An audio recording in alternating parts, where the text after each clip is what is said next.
encore en direction de Pontivy. On vient d'accomplir 5-6 km et là on est, semble-t-il, à Poulibet. Si ça correspond bien à la maison qui est à côté. Juste 3-4 mots sur la construction. Les maisons sont toutes identiques avec un plan type.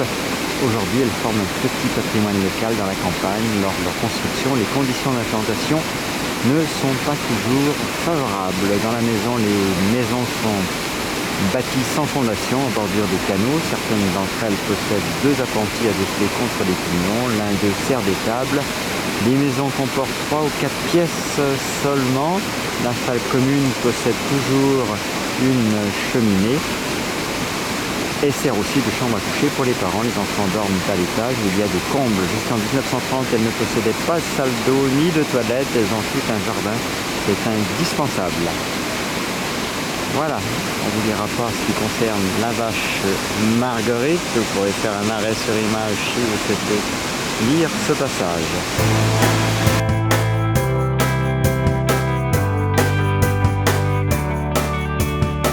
Ce deuxième panneau, on vous laissera aussi faire un arrêt sur image si vous le souhaitez.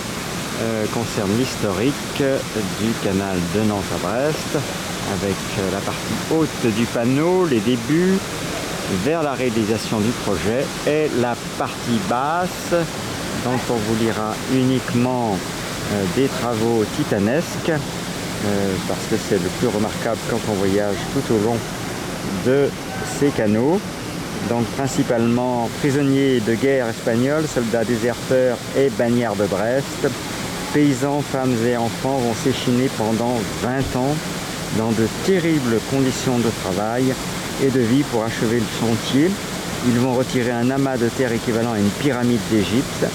Le canal de Brest, de Nantes à Brest, achevé en 1842, comporte 236 écluses et s'étire sur plus de 400 km.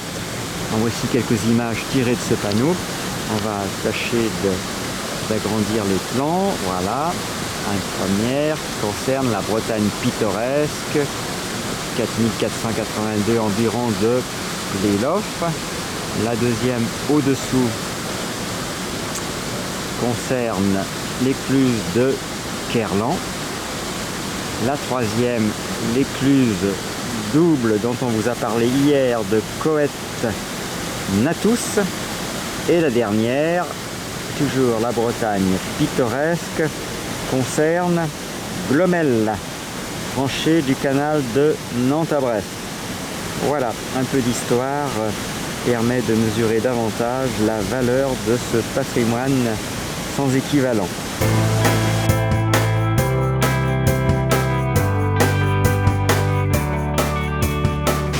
Ce troisième panneau intitulé Kergoric, dès la fin du 19e siècle, certaines maisons éclusières sont louées à des agents.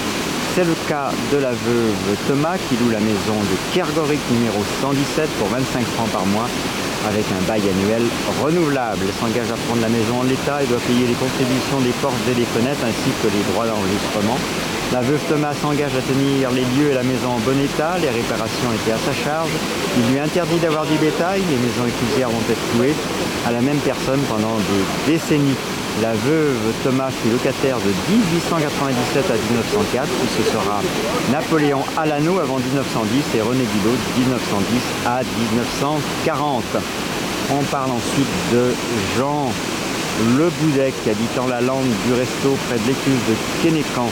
Gamin, il jouait près de l'écluse de Kergoric et se souvient de René Guillot qui habitait la maison avec ses 2 fils et ses 2 vaches. Il ne parlait pas français et on le surnommait Gilibert. La maison délaissée depuis des années 40 a été démolie vers 1990.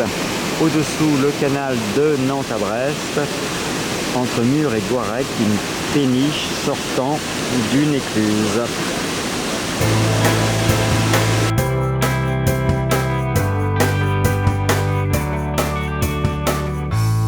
Le panneau suivant s'intitule Bolloré. Il concerne la construction de la maison éclusière de Bolloré qui a été décidée entre 1860 et 1870. Voilà, vous ferez un arrêt sur image si vous souhaitez sur ce panneau de façon à lire davantage. Le dernier bateau à passer était celui du grand-père de Armel de Bray, c'était en 1951.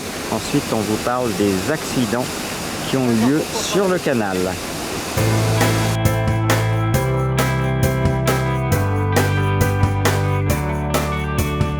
Ce panneau est consacré à des témoignages, celui de Joseph Jouan. Là encore, on va faire l'arrêt sur image pour lire davantage. Et puis, tout au-dessous, on vous parle ici de Louis Robic, Daniel Oulassi et Sylvia Tricot. Et enfin, en bas de ce panneau, on vous parle de Jean Lebihan. On va essayer de se baisser, voilà. Et vous pourrez donc faire là aussi l'arrêt sur image pour lire le texte que je vais agrandir un petit peu. Voilà.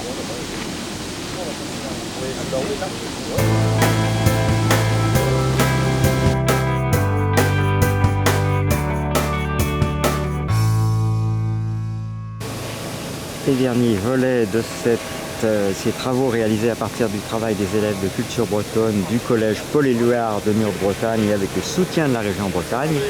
Il s'appelle Guerre-les-Dents et on va y trouver la vie d'un éclusier, Alain Lemouel, né en 1874 à Laniscat. Et puis au-dessous, on va y trouver un hommage aux familles Nicolo Lebihan, tous éclusiers. Voilà, en 1909, dans la maison éclusière est installée la famille Nicolo. Louis l'Éclusier, sa femme Marie Lemouel, ainsi que leurs 6 enfants, Marie, Jean, Pierre, Joseph, Toussaint et Marie-Julienne, née en 1901, ainsi qu'un beau-fils Trémeur, l'avenant, né en 1886 à Mur-de-Bretagne, Marigné. Joseph Nicolo sera éclusier à l'écluse 137 de Bellevue et donnera son nom à l'écluse dite Nicolo. Voilà, donc vous savez maintenant que l'écluse 137 porte le nom de cet homme qui s'appelle donc Monsieur Nicolo. Voilà, la famille Nicolo occupera la maison éclusière de l'écluse 137.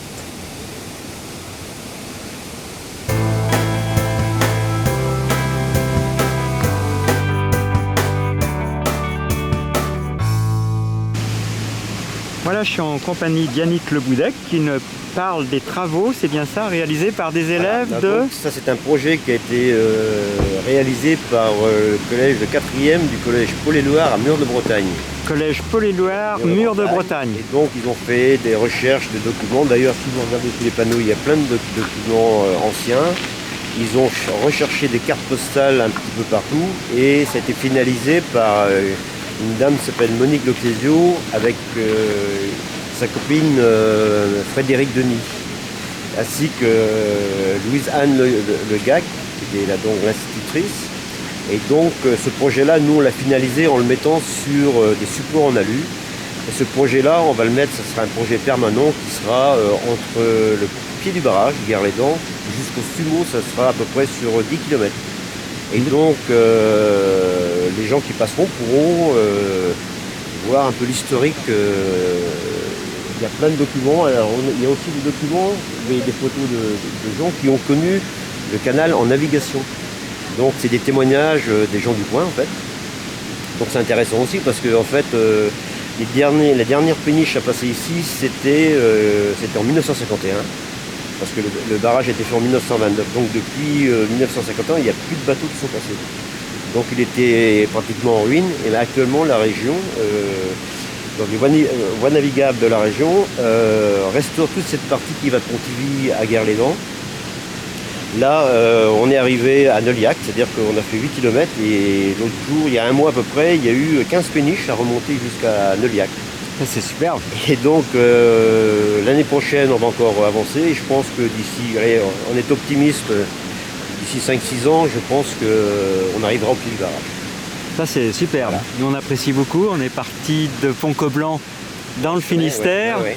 On a rencontré la paniche Patricia qui fait partie des passionnés, Oui, si j'ai bien compris. Nous, il n'y a pas longtemps parce qu'on est en relation avec une association.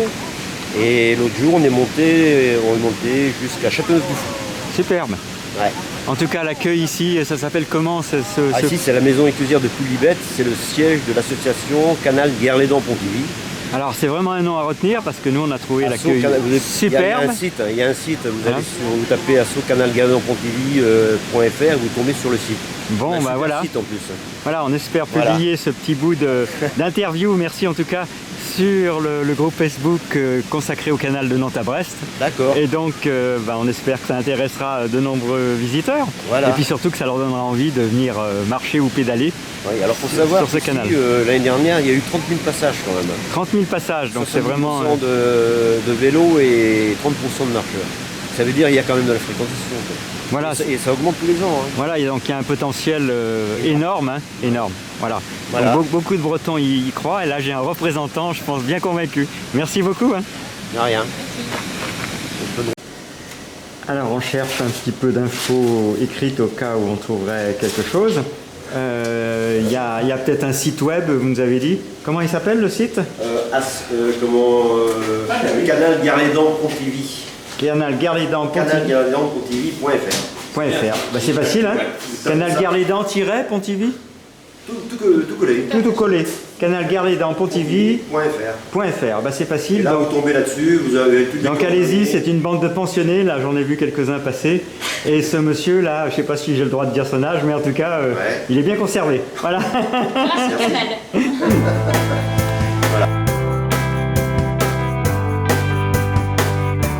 Petite visite des toilettes sèches à proximité de l'écluse numéro 116, écluse dans laquelle on trouve, dans la maison éclusière, je suppose, le siège social de l'association Canal Guerlédan-Pontivy.